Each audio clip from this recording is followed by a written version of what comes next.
Menyenangkan sekali saat tahu besok libur dan kamu tak perlu pergi kemana-mana. Tapi pikirkanlah, bagaimana jika semua orang di dunia berhenti bekerja dan libur bersamaan? Sepertinya keren, tapi jelas itu tak menguntungkan. Baik, jadi kamu bangun pagi setelah tidur nyenyak. Alarm tak menyala karena kamu tak perlu pergi kemana-mana. Kamu senang dan siap mandi. Kamu memutar keran dan air kotor mengalir. Air berhenti dan terdengar denting, lalu menyembur dengan tekanan kuat sampai keranmu rusak. Tapi lalu entah bagaimana kamu berhasil menghentikan banjir kecil. Kamu membuat teh di dapur, tapi tak bisa memanaskan air di teko karena gas dan listrik mati. Kamu bahkan tak bisa menghangatkan makanan untuk sarapan. Sereal juga mustahil, susu basi, juga semua makanan di kulkas. Tidak ada orang yang mengatur penyaringan dan tekanan air. Air kotor mengalir tak merata melalui pipa kota. Artinya di beberapa rumah, air menghancurkan pipa saluran air. Sementara di rumah lain, tidak ada air sama sekali. Selain itu, seluruh sistem pembuangan kotoran meluap dari lubang got. Tapi tidak ada yang peduli karena pelayanan libur. Sama halnya dengan listrik, korsleting dan pemadaman menyebar di kota. Ini mendorong semua orang menghemat baterai gawai karena hampir mustahil mengisi daya. Lalu kamu membuang sampah ke gundukan besar. Kamu melihat semua tempat sampah penuh. Ada makin banyak tumpukan tiap menit di seluruh kota. Tanpa ada yang bekerja dalam pengelolaan sampah, sampah cepat menumpuk. Satu orang menghasilkan 1,3 kg sampah sehari. Jadi kira-kira 7 juta ton sampah akan terkumpul di jalan.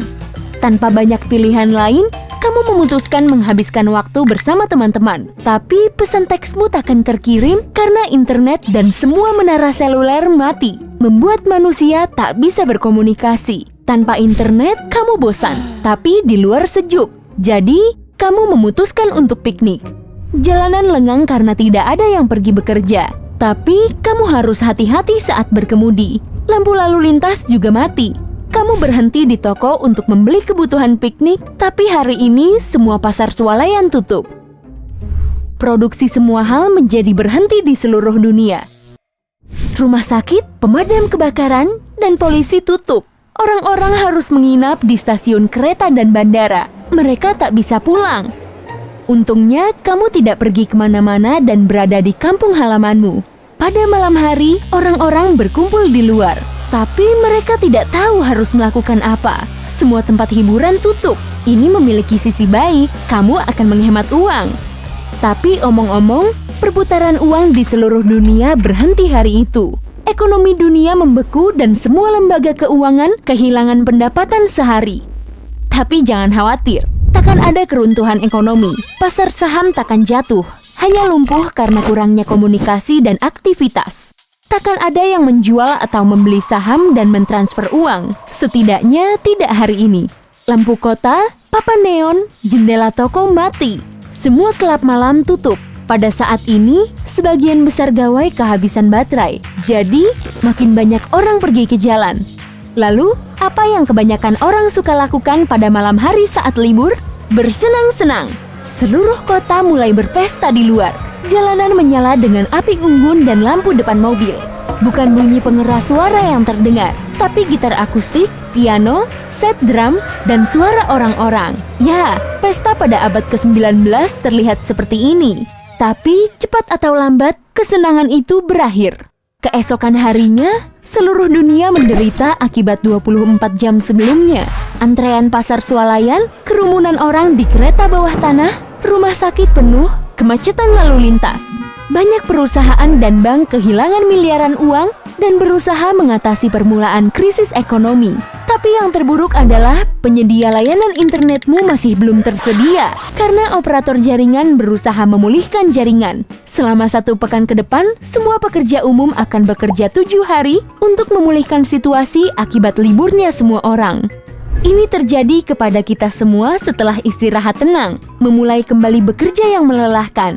Tapi kasus ini terjadi dalam skala dunia. Untungnya, hampir mustahil semua orang berhenti bekerja bersamaan.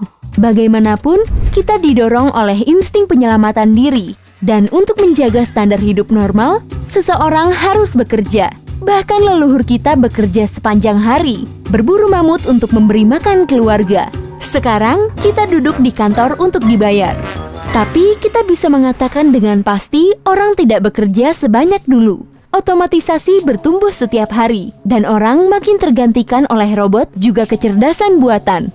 Menurut penelitian oleh ahli ekonomi Amerika, pada 2033, pekerjaan akan berkurang 47% di Amerika Serikat. Bank Dunia memperkirakan bahwa di Cina, persentase ini akan mencapai 77%. Tak lama lagi, jalanan akan dipenuhi kendaraan nirawak. Pesawat takkan butuh pilot dan kapal takkan butuh kapten. Nantinya, mesin cetak 3D bahkan mampu memproduksi ulang makanan. Di Harbin, Cina, ada restoran yang seluruh stafnya, pramusaji, pencuci piring, dan koki adalah robot. Sebentar lagi, saat memesan pizza, kamu akan berkomunikasi dengan kecerdasan buatan. Pizza akan disiapkan di mesin cetak dan pengiriman akan diantar oleh drone. Tapi jangan khawatir, dengan perkembangan teknologi, pekerjaan baru akan muncul. Selain itu, robot dan kecerdasan buatan takkan bisa menggantikan kreativitas manusia.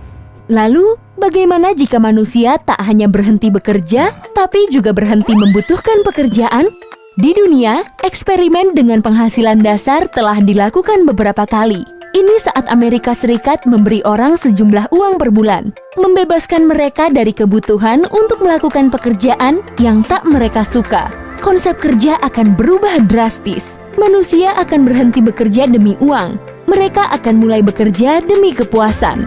Di dua negara Namibia, Afrika Selatan, Omitara dan Oshivero, program seperti ini bertahan selama 2 tahun, yang mana penduduk kota ini menerima $100 Namibia per bulan, yaitu sekitar $8 di Amerika Serikat. Sebuah penelitian tentang program ini menunjukkan angka warga miskin di negara itu menurun, dan kualitas hidup keseluruhan meningkat.